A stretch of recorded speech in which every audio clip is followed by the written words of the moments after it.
হচ্ছে ভোট পাইছে একটা, কয়টা? আচ্ছা ওকে, এবার হচ্ছে মাহাদির ভোট গণনা হবে 1 2 3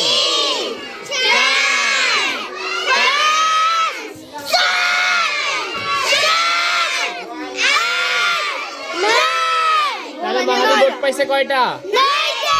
ফারিয়ার ভোট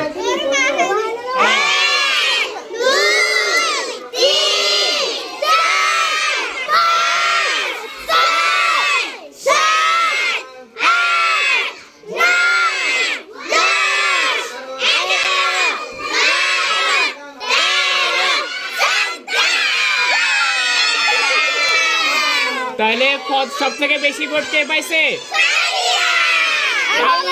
তাহলে সব থেকে ফার্স্ট ক্যাপ্টেন কে? মাহাদি পাইছে কত? 9টা ভোট। তাহলে মাহাদি হলো সেকেন্ড ক্যাপ্টেন এবং সাহিদ পাইছে একটা ভোট। তাহলে ফার্স্ট আর সেকেন্ড আমরা বলছি 2 জন নিব, ঠিক না? তাহলে ফারিয়া বিজয়ী, ফার্স্ট ক্যাপ্টেন এবং সেকেন্ড ক্যাপ্টেন হচ্ছে মাহাদি, ঠিক আছে? ফারিয়া ভোট পেয়েছে হচ্ছে 14টা আর মাহাদি ভোট পেয়েছে হচ্ছে 9টা। তাহলে আমাদের ফার্স্ট ক্যাপ্টেন হচ্ছে ফারিয়া এবং হচ্ছে সেকেন্ড ক্যাপ্টেন হচ্ছে মাহাদি। মানে ছেলেদের মধ্যে হচ্ছে ক্যাপ্টেন থাকবে হচ্ছে মাহাদি আর মেয়েদের মধ্যে ক্যাপ্টেন থাকবে হচ্ছে ফারিয়া। ওকে।